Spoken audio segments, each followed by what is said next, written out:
어제 서울시 국감장에서 오세훈 시장과 국민의힘이 제기한 백현동 개발 관련 3대 특혜 의혹 제기가 날조됐다는 것을 하나씩 체크해 보겠습니다. 국민의힘이 주장한 판넬 자료를 그대로 가져왔습니다. 판넬 한번 보시죠.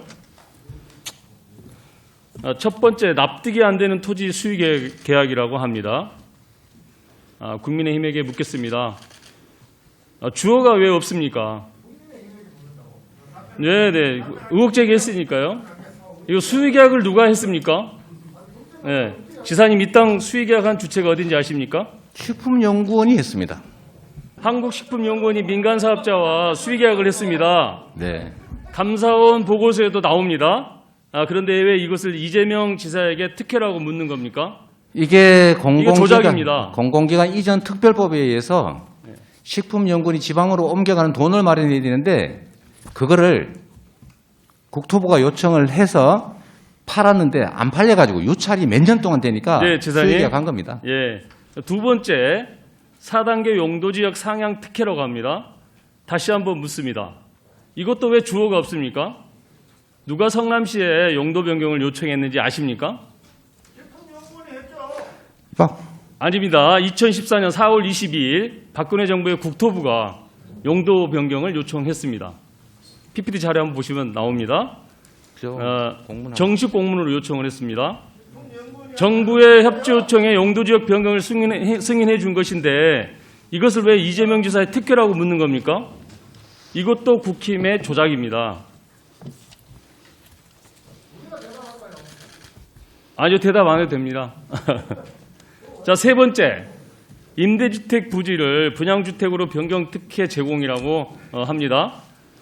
국민의힘 막무가내식 주장에 실소를 금할 수가 없습니다. 확인 좀 하시고 의혹을 제기하셔야 되는 거 아닌가요? 통상 개발 사업자는 당시의 부동산 시장과 자신들의 재정 상황을 검토해서 해당 부지에 임대주택을 지을 것인지, 임대주택을 지어서 장기적인 임대 수익을 꾀할 것인지, 분양으로 단기 수익을 낼지를 선택합니다. 그래서 이 임대주택을 분양주택으로 변경하는 절차는 업체가 요청하면 해당 시가 도시계획심의위원회를 개최해서 위원회의 의견을 수용해서 승인하는 절차인데요. 이런 변경 승인 절차는 그렇게 까다롭거나 어려운 절차가 아닙니다. 그래서 이게 특혜가 개입될 소지가 없다라는 게 지방자치단체 관련 부서의 의견도 제가 확인한 바가 있습니다. 세부 내용을 보면 더욱더 가관입니다. 임대주택과 분양주택의 분양이익을 비교했던데요. 여기 한번 보시면 나옵니다.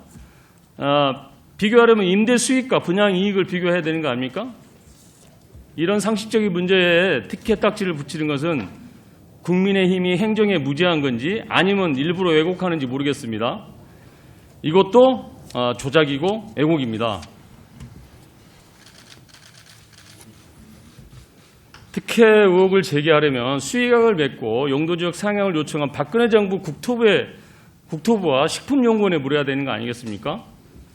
백현동 개발 사업은 박근혜 정부의 정부 기관의 지방 이전 정책에 성남시가 따르고 협조한 것이 전부입니다. 공공기관 이전. 네, 백현동 개발 사업에 우리 성남시 지사님께서 성남시장 시절에 특혜를 줬다고 생각하시냐는 걸 제가 묻고 있습니다.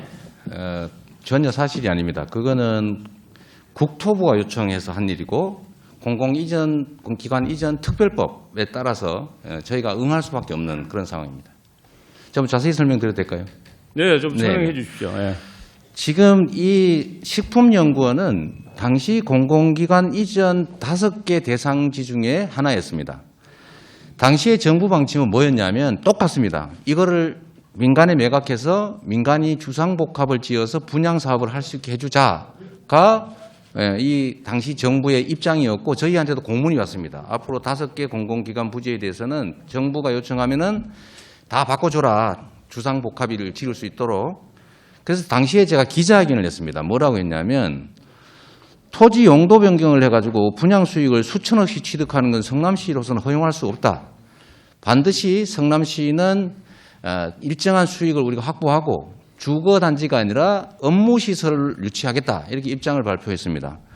그럴 때 국토부에 저희한테 다시 일종의 압박이 왔는데 그거 국토의 공공기관 이전 특별법에 보면은 43조 6항이 있다. 국토부 장관이 도시관리계획 이거 변경 요구하면은 지방자치단체장은 반영해야 된다. 의무조항을 만들어놨습니다. 이걸 가지고 만약에 안 해주면 직무유기 뭐 이런 걸 문제 삼겠다고 협박을 해서 제가 그때 낸 아이디어가 뭐냐면 반영은 해주는데 다 해주란 말은 없으니까 조금만 반영해 주겠다. 이렇게 또 다시 기자회견을 해가지고 이거 사셔도 건축 허가 안 해줍니다. 요만큼만 해줍니다. 요만큼만 바꿔줍니다 해서 사실은 성남시 공공기관 이전 부지 5곳이 매각이 몇 년 동안 불발됐던 거예요. 그래서 결론은 도로공사는 성남 판교 테크노밸리 2, 제2판교 테크노밸리로 개발했고 LH 부지는 서울대가 500억 싸게 인수해서 의생명 단지를 만들어서 지역 경제에 도움이 되고 있고 나머지 이 백현 이 부분은 그냥 임대 아파트, 아파트 분양하겠다고 해서 저희가 해주지 마라라고 버티다가 결국 다시 또 국토부가 식품연구원에 대해서는 별도의 공문을 보냈습니다. 뭐라고 보냈냐면 종전부동산 활용용도 제한 등으로 매각에 어려움이 있다. 그러니까 애로사항 해소를 위해서 적극 참여해라. 도시계획 규제를 해제하고 발굴해라. 이런 지시 공문이 다시 와서 저희가 불가피하게 용도는 바꿔주는데 그냥은 못 해주겠다. 공공기여를 할 거를 내놔라 해서 저희가 약 8,000평 정도의 R&D 부지를 저희가 취득했습니다. 자, 정리 취득하는 좀 조건으로 용도 변경도 해주고 그다음에 아까 그 제시하신 게 있는데 이것도 뭐 김은혜 의원께서 많이 준비한 것 같으니까 미리 말씀을 잠깐 드리겠습니다. 이걸 매각한 것은 성남시 소유지가 아니고 공공기관 식품연구원 자체가 판 것이고 용도를 바꿔준 건 국토부의 법률에 의한 요구에 따라 어쩔 수 없이 한 것이고 대신에 분양을 임대로 바꿔달라는 것은 식품연구원이 요청을 했는데 그 이유는 매각 조건에 용도를 바꿔주고 인가를 도와준다는 부대 조건이 있어서 식품연구원이 저희한테 요청했던 거고 이건 역시 법률에 의한 요구이기 때문에 저희가 바꿔주고 대신에 현재 시세로 최하 1,000억, 1,500억 정도 되는 성남시 공공용지를 확보했다. 그 말씀드립니다. 네, 수고하셨습니다. 예.